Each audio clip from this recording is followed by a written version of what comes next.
referensi aja biar biar apa namanya dapat gambarannya. Jadi ini karena dia reporting ya, jadi ini reporting contohnya seperti ini. Nah, ini ada sampai ada persentase komplitnya. Jadi kalau dia sudah di approve sama koordinatornya, nanti dia 100%. Tapi ini apa namanya data-data yang bisa diinput sama diselect. Ini contohnya seperti ini, bisa diselect seperti itu. Nah ini tanggal, kalau tanggal ya dia lebih jadi seperti ini apa namanya tampilannya ya, pilihannya juga gitu nih, bisa ada complete overall. Ini cuma sekadar reference saja. Nah ini kalau misalnya kita lihat mereka ngisi ini kosong-kosong gini, ini kosong jadi diisi. Mereka ngisi, terus mereka juga bisa taruh gambar, ya kan? Terus di sini modelnya dia sistemnya checklist, ini ada checklistnya. Checklist yes, nanti persennya naik, gitu. Checklist lagi persennya naik, gitu. Nah ini ada opsi-opsi, misalnya bisa dilampirkan ini file, tanda tangan, ya kan? Clipboard, posisi GPS bahkan, ya kan? Nah terus ada foto yang bisa kita masukin misalnya.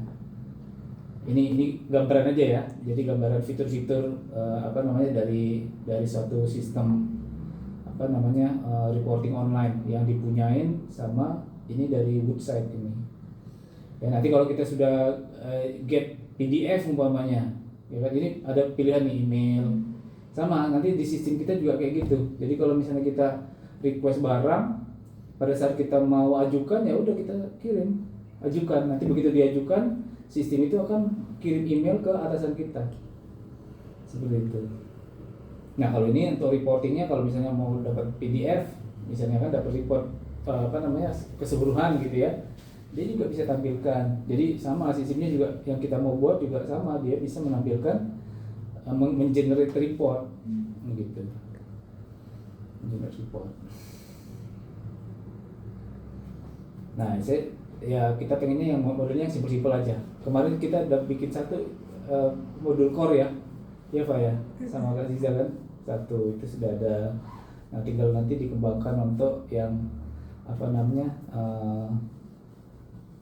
aktivitas lain lagi lah, atau apa aktivitas lainnya. Ini contohnya seperti ini lah lebih kurang.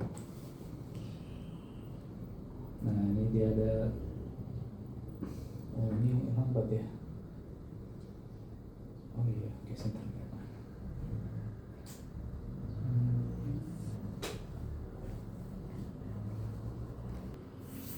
Kalau ada dokumen yang dilampirkan, dokumennya bisa ngikut ke dalam reportnya juga. Oke, nah kita kembali lagi ke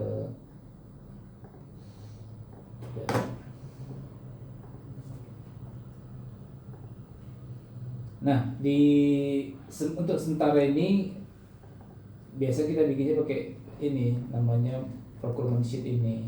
Jadi procurement sheet ini sebenarnya cuma buat apa namanya, buat mempermudah aja. Jadi kalau kita misalnya ada job, misalnya ada inquiry, kita itu gampang ya, tinggal ngisi satu di sini, ngisi detail, nanti semuanya ya dia masuk semua, ada semua di sini. Ya. Nah kita pertama-tama yaitu pada saat incoming biasanya kita pakai ini core ini udah jalan, udah dibuat sih sebenarnya sama sama Tifa sama Ziza udah dibuat. Nah itu yang saya bilang tadi, jadi di sini ada detail assignmentnya, mulai dari data kliennya siapa, alamatnya di mana, siapa person yang kontak personnya, ya kan. Ini general information untuk klien, ini general information untuk project, nama projectnya, ya kan. Jenis assignmentnya ini apa namanya boleh boleh diisi bebas saja. Jadi rata-rata kayaknya ini udah dibahas ya itu ya, kayaknya udah oke lah ya. Tapi Karina belum oke. Ulang aja nggak? Oh ya, oke. Nah, nanti ada nama vendor. Nama vendor tuh, vendor itu sama kayak supplier. Jadi siapa suppliernya, ya kan? Kontaknya siapa, ya kan? Nomornya, alamatnya di mana. Ini keperluan untuk kalau kita nanti apa namanya, mau ngelacak si vendor-vendor kita lah gitu ya kan. Nah, terus ini yang saya bilang tadi, unique core number-nya itu tadi. Jadi kalau kita di sini sistemnya ini tahun, ini bulan dalam alfabet gitu. Kemudian ini nama dokumennya core. Core itu customer order review and evaluation. Kemudian ini baru ada nomornya. Nah, nanti dibikin nomornya nggak usah acak lah, nomornya urut aja. Supaya kita paling tidak bisa tahu, let's say 1 bulan kita ada berapa core gitu. Nanti bisa dihitung, oh setahun sekian core. Jadi dari nomor ngurut aja kita udah tahu, oh misalnya ternyata ada 500 core terbit dalam 1 tahun, pokoknya gitu ya. Jadi langsung dapat. Nah, core-nya juga bisa direvisi. Kalau ternyata core ini ada perubahan, dia boleh direvisi.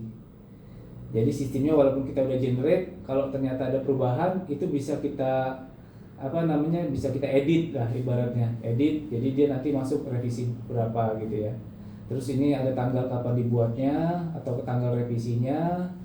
Terus ini ada nomor PO dari customer kita, customernya ini, ya kan?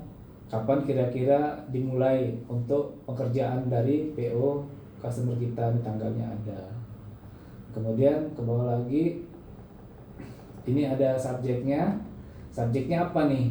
Misalnya maksudnya ordernya apa, tugasannya apa, gitu. Nah, tugasannya ini misalnya kalau di sini dia inspeksi untuk kategori 4 drill pipe 5,5 inci.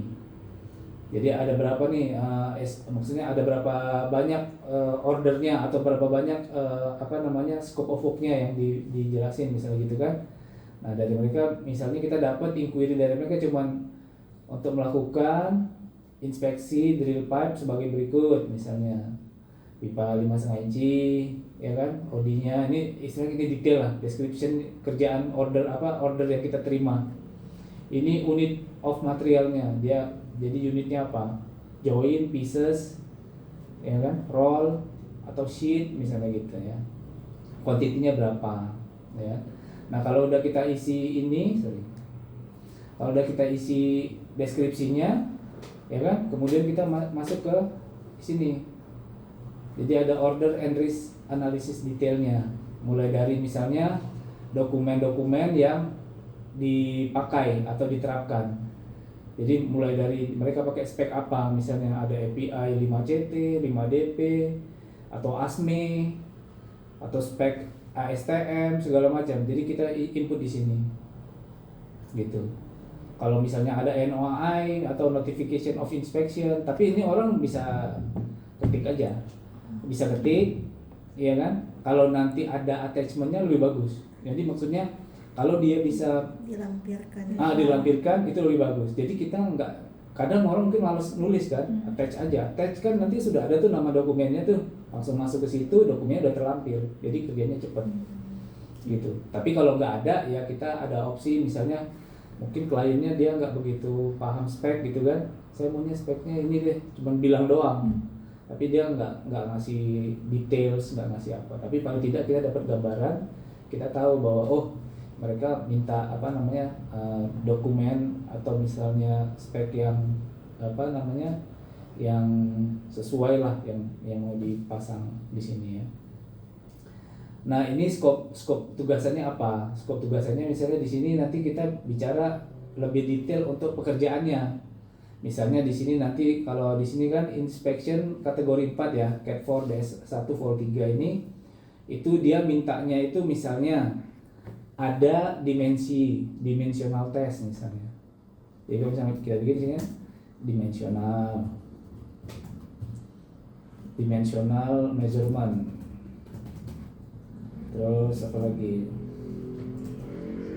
Di situ ada MDE, MPI, terus ada EMI, gitu. Terus 3 nanti ada. Jadi bisa diisi bebas, gitu.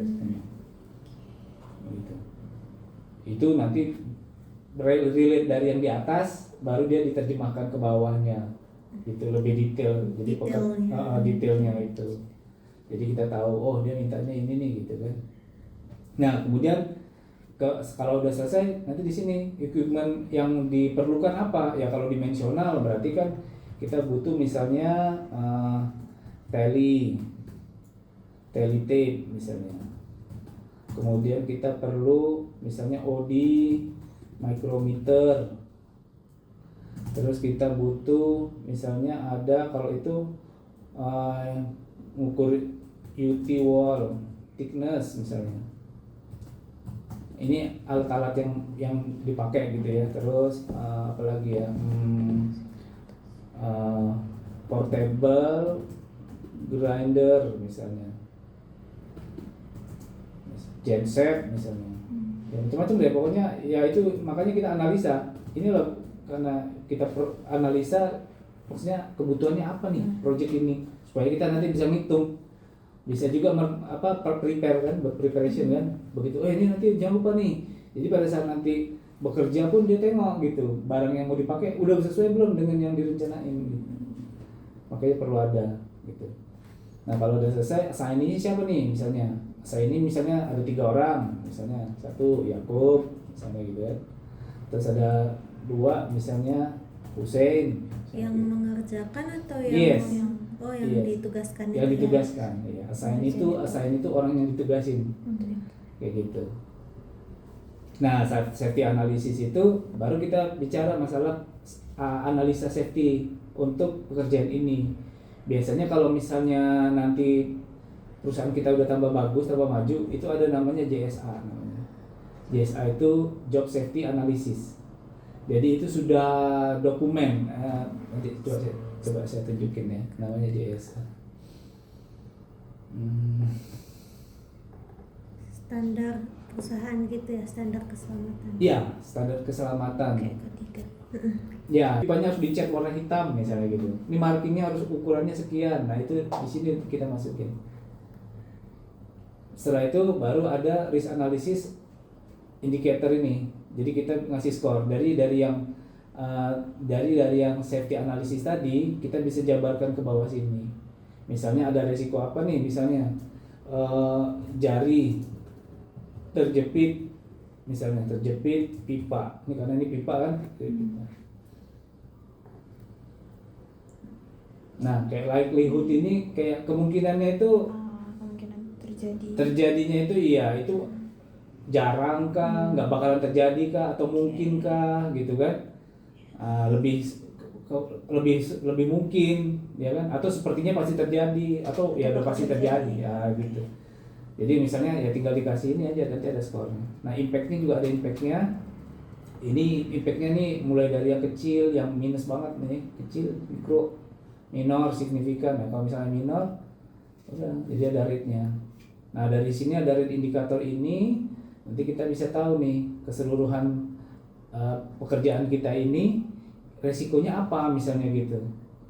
Resikonya gede apa kecil gitu. Nanti bukan hanya risiko dari safety aja, misalnya masalah ini tagihan telat nih, tagihan telat bayarnya umpamanya gitu. Ya kan? Kecenderungannya berapa kali nih? Kita pernah dikasih order sama dia nih berapa kali? 5 kali. Sering telat nggak? Oh iya telat terus gitu ya kan? Telat terus ya udah. Jadi sepertinya pasti telat gitu. Nah impactnya terhadap kita apa nih? Dia berapa lama telatnya? Misalnya oh paling cuma telat sebulan, telat 2 bulan, oh itu masih minor lah sama kita gitu. Ya, tapi dia ngasih ratingnya itu medium di sini.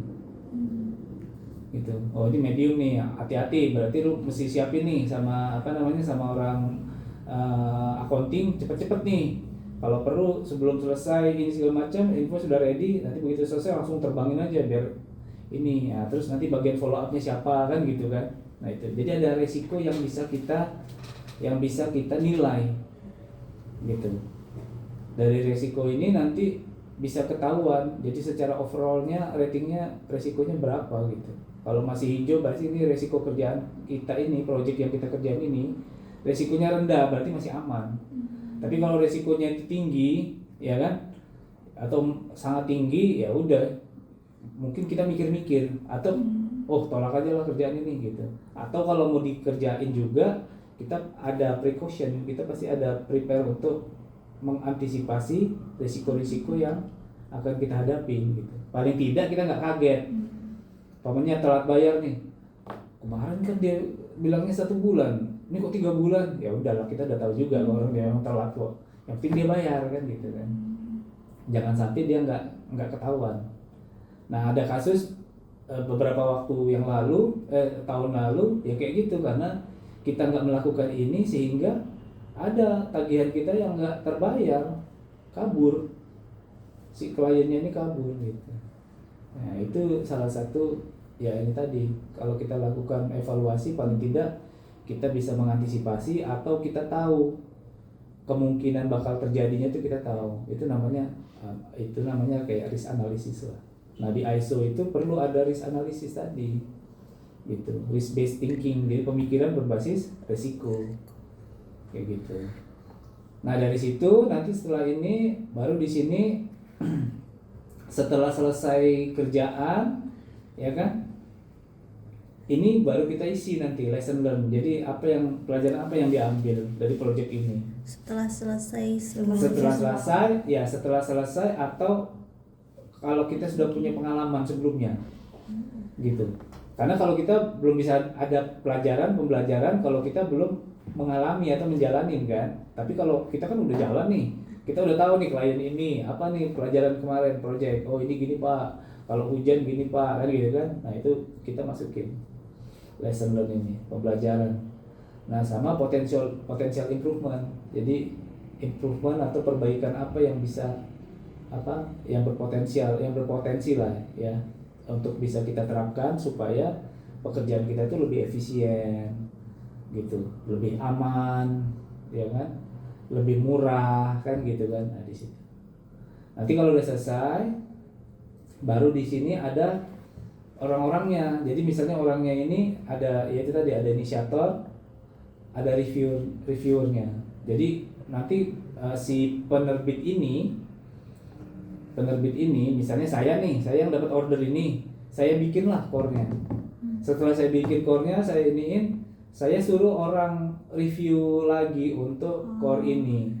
Makanya setelah ini saya bikin namanya, misalnya sini Muammar gitu kan, misalnya di sini Pak Nur, misalnya gitu. Nanti di sini misalnya Intan, misalnya gitu kan.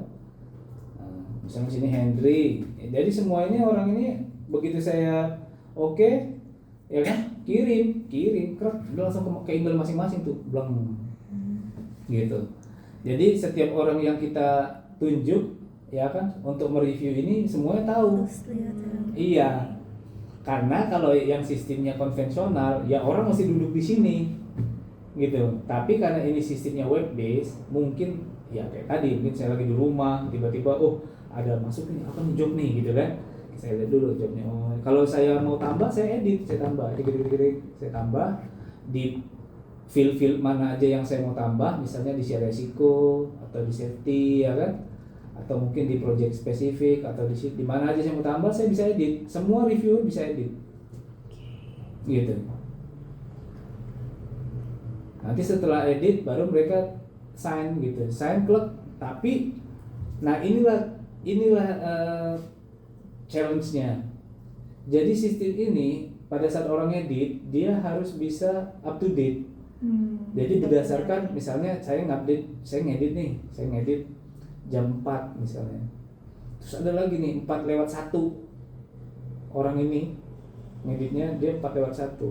Jadi sistem ini dia mengupdate datanya itu per jam yang terakhirnya. Jadi kalau udah saya sign thread gitu kan, tiba-tiba orang ada ngupdate lagi nih, ya kan? Dia ngikutin jam yang terakhirnya. Berarti terkirim langsung, harus. Iya, nggak kolaps. Minimal itu dia ada notifikasi kalau misalnya belum bisa kita edit. Jadi kalau ada orang lain yang ngedit di situ. Iya, kita paling tidak dokumen sedang diedit, ya kan? Tunggu kesempatan Anda atau apalah gitulah motifnya kan gitu kan, sedang diedit, silakan edit kembali nanti gitu kan. Tapi ada orang tahu bahwa dia lagi diedit nih, sehingga pada saat dia buka pun paling tidak dia dapat terima info baru, jadi nggak double kan gitu kan. Nah itu paling tidak itu. Nah kalau udah selesai semua udah setuju segala macam, ya udah kesimpan. Kalau semua ini sudah sign off gitu kan, sudah tanda tangan. Dah, ini udah jadi satu sistem, udah jadi satu dokumen. Ini dokumen awal projectnya. Langsung nomor core-nya misalnya terbit lah, atau core-nya udah terbit dulu, udah disimpan aja, kesimpan di sistem. Nah nanti tinggal kita perlu apa nih? Kita mau buat penawaran, ya udah kita buat penawaran, ya kan? Kita pilih nomor core-nya. Berarti waktu kita buat ini, kita tahu nih nomor core berapa, ya kan? Kliennya siapa? Jadi di filenya itu ada nomor core, kliennya siapa. Sehingga pada saat nanti kita mau buat quotation, kita tinggal pilih nomor core-nya ini kan, pasti udah bener datanya semua. Dia nge-link semua. Ini kayak gini quotation kan, saya cuma ngisi satu, dia kan ada semua di situ. Tuh. Nama orangnya, nama PT-nya, kerjaannya, ya kan? Tinggal kita masukin aja harganya, berapa yang mau kita tawarin ke orang, penawaran kita kan gitu kan. Kalau udah ada, ya udah masuk semua, selesai, dia kirim. Begitu dia kirim, emailnya yang orang ini kekirim ke email dia. Jadi nggak perlu repot-repot lagi, dia langsung kecetak PDF, langsung terkirim sama orang ini, sistem gitu. Begitu juga nanti kalau kita mau bikin PO untuk vendor kita gitu. Nanti siapa vendor kita, ya kan, kita masukin data vendornya, ya kan. Nanti kita klik nih misalnya nomor core-nya berapa gitu, ya kan. Udah ada semua, nanti tinggal itu aja. Nah ini kalau PO ini kenapa ada MRF itu kayak material requisition form gitu. Jadi ada form untuk permintaan material gitu. Jadi kita biasakan untuk pengajuan material itu pakai MRF, ini MRF-nya gitu. Supaya apa? Supaya datanya itu jelas. Kalau sekarang ini sisinya enggak gitu. Pokoknya WhatsApp mereka bilangnya MRB, masukin aja dalam di situ, tek apa yang mau diorder, nanti hari sore hari tinggal masuk ini yang mau diiniin, bayar beli gitu. Nah jadi ini detail dari apa core tadi ya, lebih ke detailnya, tapi isinya sebenarnya sama tapi versi lebih detail, banyak kolom-kolom lainnya gitu ya Pak Budi. Yang mana? Yang ini. Kalau MRF, MRF ini untuk permintaan material. Jadi permintaan material atau jasa, formnya. Ini sama dengan kayak pengajuan barang, form pengajuan barang, gitu. Atau pengajuan jasa kan. Kadang kita kan sama vendor kita kan belum tentu kita mau beli barang kan. Bisa jadi misalnya, tolong dong servis AC, kan AC itu bentuk jasa. Makanya kita tinggal tulis aja nanti di sini request kita apa nih di sini, ya kan? Requestnya apa? Itu kan, itu masuk, itu barang stok apa barang non stok, berapa jumlahnya, siapa suppliernya, ya kan, kayak gitu. Nanti baru dari supplier ini, ya kan, kalau kita udah ajukan nih, dia naik ke atasan kita, approver. Misalnya kayak Medan, Pak Amar, nanti dia terima email tuh, Ferdi ngajuin beli kamera atau beli film 15 box gitu kan. Nah, nanti siapa nih suppliernya gitu kan. Nah, sebetulnya kalau yang normal selesai satu project, kita tinggal bikinnya klik core. Misalnya terbitkan semua laporan, bisa ada laporannya itu semua tuh. Mulai dari core-nya, mulai dari nanti ordernya, mulai dari dokumen dari kliennya kan gitu kan, safety-nya segala itu keluar semua. Termasuk biaya, invoice-nya kan gitu kan, tagihan dari orang vendor kita berapa gitu. Nanti dari situ baru kelihatan ini kita untung nggak, dari di project ini kita untung berapa gitu. Itu salah satu kebutuhannya gitu. Jadi kalau sekarang ini kan berapa kita untung ini, ya belum tahu, nggak jelas gitu untungnya. Kita cuma bisa bilang bahwa pokoknya usahakan kita simpen 15% pokoknya itu. Tapi kalau nanti detail jelasnya ada, makanya itu kan bisa kita analisa nih. Kalau sebetulnya sih kalau secara intuisi kita biasa aja bisa tahu. Contohnya itu dengan apa? Contohnya itu dengan misalnya kok modal kita nambah ya. Kita terima gitu kan. Ini kita evaluasi. Jadi skalanya 1 sampai 5 harganya berapa? Bintang 1, bintang 5 lah ibaratnya. Ini bintang berapa dia? Harganya ini berapa nih? Oh, dia the best nih, paling murah. Kasih bintang 5. Pengiriman misalnya, oh dia janji 2 minggu, ternyata 1 bulan. Ya dikasih bintang 3 misalnya. Ya kan? Nah, untuk stok misalnya gitu, stok ketersediaan barang misalnya. Oh, dia sering kosong nih, kalau di order nggak ada gitu kan. Oh, dia selalu ada. Ya kan? Stoknya berlimpah. Ya udah kasih bintangnya bagus. Karena kita nggak perlu kemana-mana gitu kan. Kualitas barang yang dia kirim gimana, kemasannya, packingnya kan gitu kan, penghantarannya, handlingnya bagus nggak misalnya gitu. Kalau bagus ya kita kasih bintang 5. Nah, dokumen tadi yang saya bilang tadi, contohnya misalnya sewa mobil nih, ada 2 perusahaan, ada ASA, ada Indoren misalnya gitu kan. Mana yang dokumennya bagus, paling bagus? Dokumen itu kan banyak, bisa dari invoicing, bisa dari bukti potong pajak kayak gitu. Dia tertib misalnya gitu kan, selalu ngasih kalau kita udah bayar, Pak ini Pak bukti pembayarannya, Pak ini bukti potong pajaknya kan gitu kan, kayak gitu. Atau misalnya dia punya, kalau dia kimia, MSDS-nya ada gitu, lengkap. Kayak kita beli TV atau handphone kan lengkap tuh, brosur, manual segala macam itu kan ada tuh gitu. Seperti itulah, itu dokumen. Ya kan? Nah, komplain. Kalau komplain ini sering dikomplain nggak dia nih untuk semua permasalahan itu? Kalau dia barangnya jelek ya sering dikomplain lah, umpamanya ya udah kasih nilai jelek aja. Nanti safety juga gitu. Dan nanti dari situ ada ini juga dia. Nanti ada evaluasinya, ini dikasih aja, nanti kan ada skornya. Ini kalau kita isi mulai 5 misalnya 4, itu kan stok 5, quality 5, dokumen 5, misalnya komplain 5 karena nggak dikomplain kan. Safety-nya misalnya 4 gitu.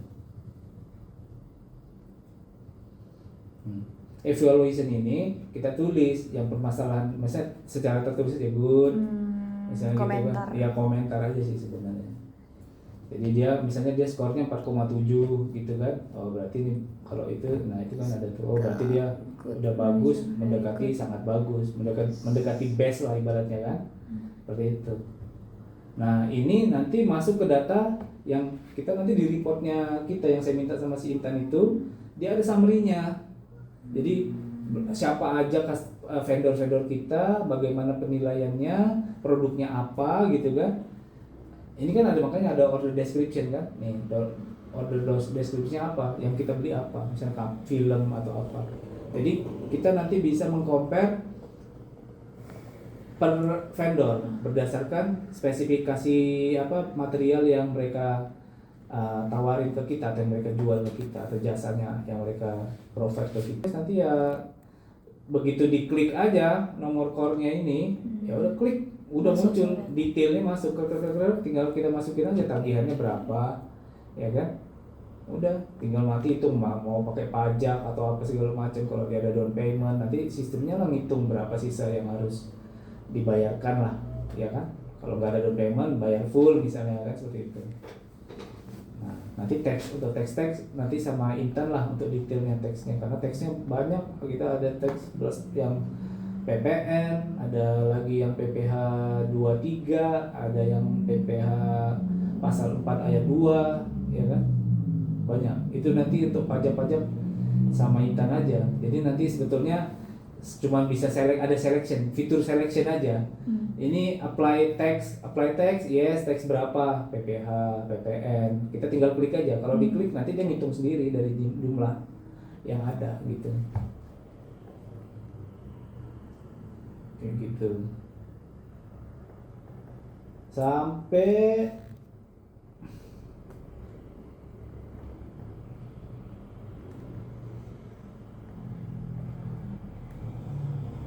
list of document ya bisa, ini masuk semua, ini masuk receipt, ini kayak kwitansi, ini ada credit note juga, penerimaan, delivery order. Kalau ini sih sifatnya nanti yang penting dia ikut nge-core aja. Habis itu nanti udah apa namanya, dia datanya udah masuk, ya udah tinggal langsung diproses dikirim atau apa aja gitu. Jadi nggak usah susah-susah. Yang penting yang kritikal itu sebenarnya sampai batas invoice ini kritikal. Sama invoice proforma. Jadi proforma invoice sama invoice itu sebetulnya sama.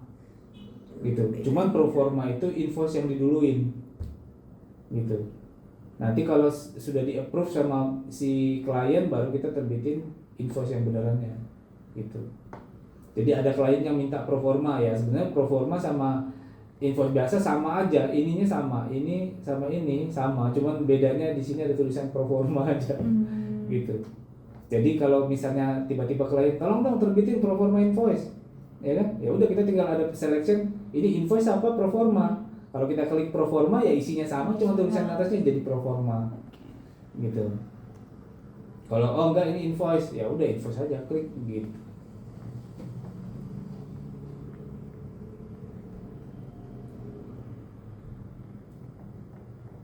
Nah sebenarnya nanti kayak kalian udah bisa ya ikutin aja ininya pilih item-itemnya, tinggal nanti di link core ya kan, ini nomor terbit nomor sendiri gitu kan, baru nanti isilah item, description, unitnya segala macam, pilihan aja di situ, jadi kita bisa ngisi kan.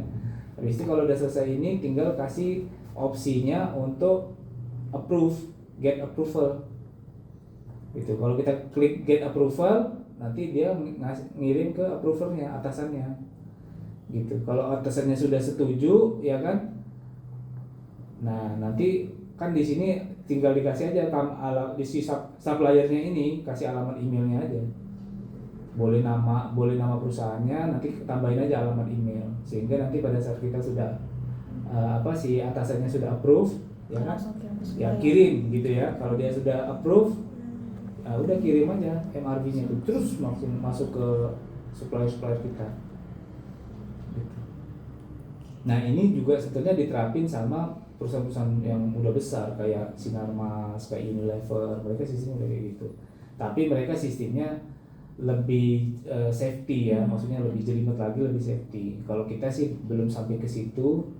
Ke security, jadi security kita tuh lebih kepada ini aja sih, jangan sampai bisa diakses sama orang. Kalau mereka kan karena jadi kita itu kalau contoh di Unilever itu kita dikasih ini